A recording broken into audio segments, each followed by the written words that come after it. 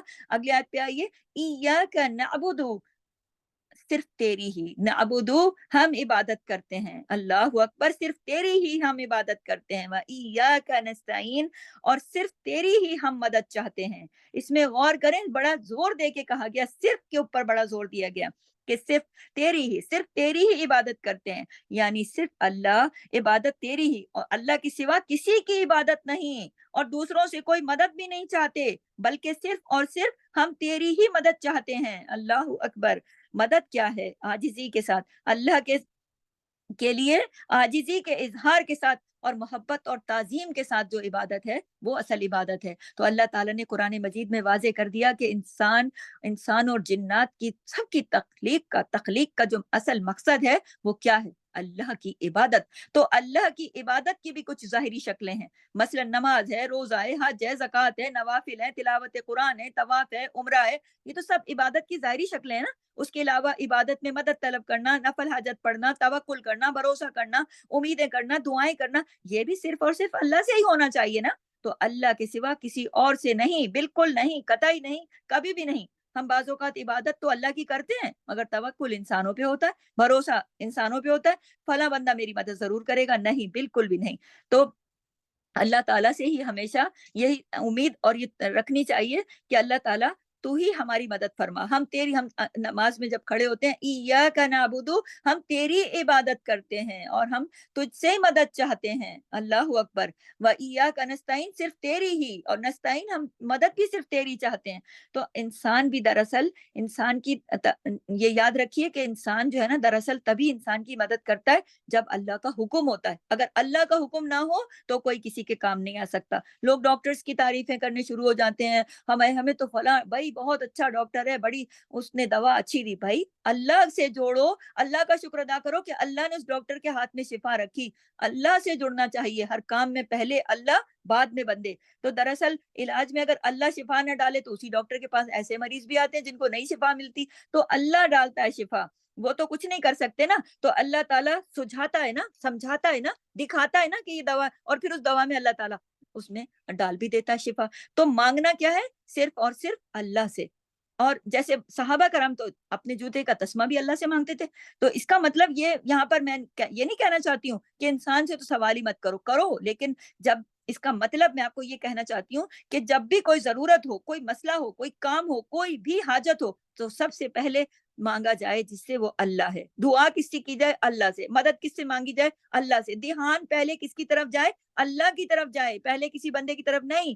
آپ اپنے آپ کو ایسا بنائیں، اپنی طبیعت کو اس قابل بنائیں، اپنی طبیعت میں یہ چیز لائیں کہ پہلی امید جو جاگے تو وہ اپنے رب سے جاگے، پہلا سوال جو ہو تو اپنے رب سے ہو، پہلی بات جو ہو تو دعا بن کر اپنے رب کے حضور مانگی جائے. اگر لوگوں کو اللہ نے کوئی صلاحیت، کوئی طاقت دی بھی ہے، آپ کے ارد گرد میں کوئی اختیار اللہ نے دیا بھی ہے، تو یہ سب اللہ کا عطا کردہ ہے اس بندے کے پاس بھی. اور آپ اگر اس بندے سے مدد مانگیں گے بھی تو بھی اگر اللہ نے اس کو توفیق دی تو وہ آپ کی مدد کرے گا. اگر اللہ نے توفیق نہ دی تو پھر بہت بڑی اس کی قوتیں رکھنے کے بعد بھی آپ کو مدد نہیں ملے گی. تو یقین رکھیں کہ پہلے اگر اللہ چاہے گا تو پھر کوئی دوسرا بھی آپ کا مددگار بنے گا. یہ یاد رکھیے. تو پھر اس سے ہمیں لیسن کیا ملا کہ ہم تجھ سے ہی مدد مانگتے ہیں اور ہمیں تیری ہی مدد چاہیے. ہم تیری عبادت کرتے ہیں، تجھ سے ہی مدد مانگتے ہیں، تو پہلی مدد اللہ ہی سے مانگنی ہے. ٹھیک ہے، اگلی آیت پر آتی ہوں. اہدنا الصراط المستقیم. اہدنا، اللہ اکبر، ہدایت دے مجھے.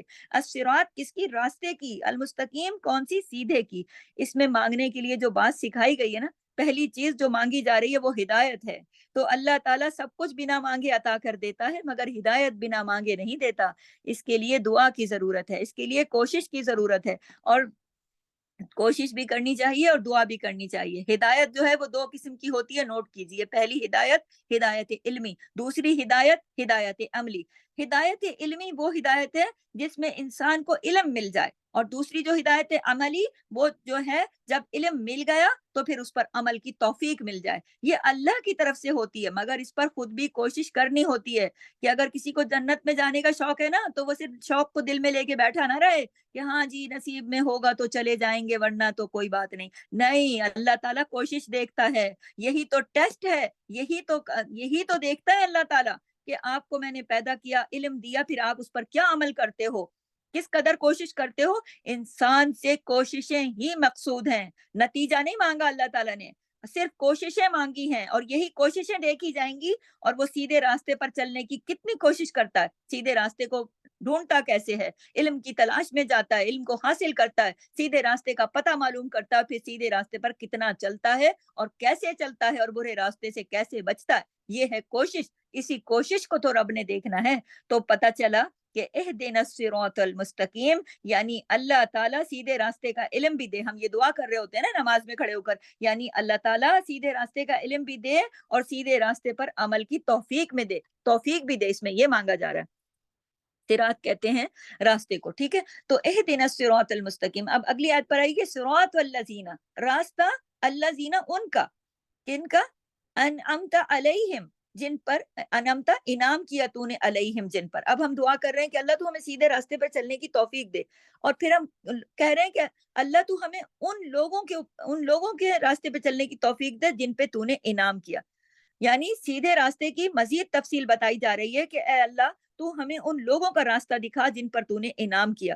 دیکھیں انعام میں تو بہت ساری چیزیں, اولاد ہے, رزق ہے, صحت ہے, علم ہے, وقت ہے, اور بہت ساری چیزیں اللہ کی نعمتیں. لیکن اللہ کی نظر میں چیزیں مختلف ہیں. اللہ کی نظر میں کیا ہے, اللہ نے فرمایا کہ انعام تو ان لوگوں پر ہوگا نا جو اللہ اور اللہ کے رسول کی اطاعت کریں گے. تو انعام یافتہ لوگ کون ہیں, نوٹ کیجئے. سب سے پہلے انبیاء, نمبر 2 صدیق, نمبر 3 شہداء, نمبر 4 صالحین. ٹھیک ہے. صدیق کیا ہے, انبیاء تو آپ کو پتہ ہے نبی, سارے نبی. صدیق سچ کی گواہی دینے والے. سچ کی گواہی کیا ہے, کائنات کی سب سے بڑی سچائی کیا ہے, توحید. اللہ ایک ہے, اس کے سوا کوئی عبادت کے لائق نہیں. یہ سب کچھ اللہ کا بنا ہوا ہے, ساری کائنات کا مالک اللہ ہے. یہ جو میں نے 4 لوگ آپ کو بتائے, یہ 4 قسم کے لوگ, انبیاء, صدیق, شہداء, صالحین, یہ ہیں انعام یافتہ. تو ہم نماز میں کھڑے ہو کر یہ دعا مانگتے ہیں کہ اللہ ہمیں ان کے راستے پر چلا, ہمیں ان کے جیسا بنا. اللہ جیسے یہ تھے, صراط الذین انعمت علیہم, ہمیں اس راستے پہ ان کے جیسے لوگوں کے راستے پر چلا, ان کے جیسا بنا. تو یہ لوگوں کی کیٹیگری, ایک کیٹیگری آ گئی. اس پارٹ سے لے کر آخر تک 3 طرح کے لوگوں کا ذکر ہے, ایک نیک لوگوں کا, ایک برے لوگوں کا, اور ایک لا علم لوگوں کا. تو یہ پہلی کیٹیگری آ گئی انعام یافتہ لوگوں کی. تو ہم یہ دعا کرتے ہیں کہ اللہ تو ہمیں ان کے جیسا, یہ جو صدیق, شہداء, انبیاء, صالحین, یہ جو 4 کیٹیگری کے لوگ ہیں, تو ہمیں ان انعمت علیہم, جن پر تو نے انعام کیا, تو ہمیں ایسا بنا.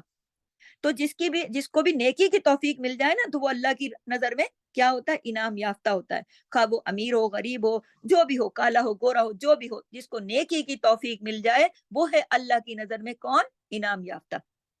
تو اللہ نے قرآن میں اصل نعمت جو بیان کی ہے نا, وہ نعمت ہے دین کی نعمت. اصل نعمت ہی دین کی نعمت ہے, نوٹ کیجئے. دنیا تو کافر کو بھی دیتا ہے اللہ, دیندار کو بھی دیتا ہے, جو دین کو نہیں مانتے ان کو بھی دیتا ہے. تو اللہ کے پاس یہ جو کرائٹیریا نہیں ہے کہ آپ بہت دنیا میں جیسے لوگ کہتے ہیں نا فلاں کے پاس بڑا کچھ ہے, اللہ اس سے بڑا راضی ہے. اللہ کے نزدیک یہ نہیں ہے. اللہ کے نزدیک کیا ہے, جس کو دین کی توفیق ملی اور پھر اس نے عمل بھی نیک کیے, جس کو نیکی کی توفیق ملی اور پھر اس نے نیک عمل کیا اور اللہ کو راضی کیا, وہ ہے جو ہے انعام یافتہ, وہ ہے اللہ کی نظر میں پسندیدہ, وہ ہے بہترین. تو ہم دعا کر رہے ہیں کہ اللہ تو ہمیں ان انعام یافتہ جیسا بنا. اگلی آیت ہے غیر المغضوب علیہم, غیری نہ, المغضوب ان کا جو جن پر غضب کیا گیا, علیہم جن پر. بات یہ ہو رہی کہ ہم نے دعا مانگی کہ اللہ ہمیں ان کے جیسا بنانا, پچھلی آیت میں کہ جو انعام یافتہ تھے. اب آگے ہو رہا ہے ان کے جیسا نہیں بنا جن پر غضب نازل ہوا. یہ دوسری کیٹیگری آ گئی. میں نے کہا نا لوگوں کی 3 قسموں کا ذکر ہے, نیک, جو انعام یافتہ, اور جن پر اللہ کا انعام ہوا اور جن پر اللہ کا غضب ہوا.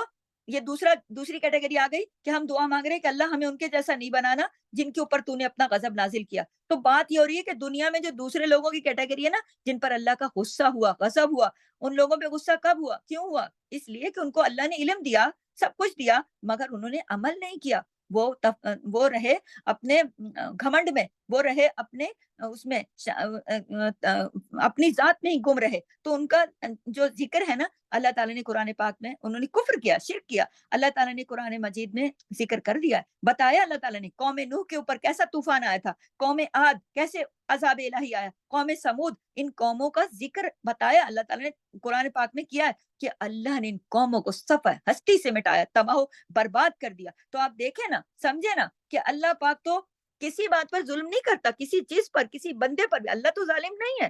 اللہ تعالیٰ بلا وجہ کیوں کسی کو تباہ کرے گا، کسی قوم کو کیوں صفحہ ہستی سے مٹائے گا؟ کیوں؟ اللہ تعالیٰ نے ان کے ساتھ ایسا کیا اس لیے کہ اللہ نے ان پر حق دکھایا، نبی بھیجے، سب ان کی رہبری رہنمائی کی، لیکن انہوں نے اس کو قبول ہی نہیں کیا. تو اللہ پہلے حق دکھاتا ہے، کھول کھول کر سمجھاتا ہے، اور جب کوئی انسان حق کو قبول نہیں کرتا، انکار ہی کرتا رہتا اور اپنی ضد پر اڑا رہتا ہے، تو پھر اللہ غضب نازل کرتا ہے، پھر اللہ کا غصہ بڑھ جاتا ہے. جیسے کہ اب دیکھیں نا، لوگوں کو اتنا سہولتیں ہیں، اس کے باوجود بھی اگر کوئی کہے نہیں نہیں میں نے قرآن نہیں پڑھنا، اگر میں نے پڑھ لیا نا اور اگر میں نے سمجھ لیا تو ایسے ہی صحیح ہے، ایسے ہی صحیح ہے، اگر میں نے سمجھ لیا نا تو پھر مجھے عمل کرنا پڑے گا. تو اس قسم کی باتیں روز محشر کام آنے والی نہیں ہے. یہ دلیلیں وہاں پیش نہیں کر سکیں گے کہ اگر ہم دنیا میں جہالت میں رہے، جا کے اللہ کو کہہ دیں گے شیطان کے دھوکے ہیں سارے، لوگوں کو بھڑکا دیتا ہے کہ سمجھنا مت، عمل کرنا پڑے گا، ایسے ہی رہو. بہت سارے لوگ یہ بات کرتے ہیں، لیکن یاد رکھیے کہ یہ جو بہانے بازیاں نا اس دنیا میں چلیں گی، اللہ کے ہاں یہ بہانے چلنے والے نہیں. کہ ہم وہاں وہ مالک ہے اس دن کا، اس دن کوئی بہانے کسی کے سننے کے لیے نہیں بیٹھا ہے وہ وہاں پر، کہ ہم جا کر یہ کہہ دیں گے کہ دنیا میں ہم نے پڑھا نہیں تھا، ہمیں پتا نہیں تھا، ہمیں اس کی مطلب نہیں پتا تھے، اس لیے ہم نے کوئی عمل نہیں کیا. تو یہ والی بات وہاں قابل قبول نہیں ہوگی اس عدالت میں. تو ہمیں تو پتا نہیں تھا. یہ جو بہانے ہیں نا، یہ اسی دنیا میں بھی چل پڑے تو بڑی بات ہے. تو دنیا کے ہر علم کے لیے تو ادھر بڑی کوششیں ہو رہی ہیں، فلاں انگلش میڈیم اسکولوں میں بچوں کو ڈالو تو یہ سبجیکٹ تو وہ سبجیکٹ، تو یہ کورس تو وہ کورس، تو یہ یونیورسٹی تو ملک سے باہر، تو فلانا تو یہ. اس کے لیے تو سب کے پاس علم بھی ہے، پیسہ بھی ہے، وقت بھی ہے، کوششیں بھی ہیں، معلومات بھی ہے. قرآن کے لیے نہیں، ارے مت پڑھنا، پڑھنا، عمل کرنا پڑے گا. اور آخرت کے بارے میں اس دھوکے میں پڑے ہوئے ہیں کہ وہاں تو ایسے ہی چھوٹ جائیں گے، اللہ تو غفور اور رحیم ہے، بس ایسے ہی چھوڑ دے گا.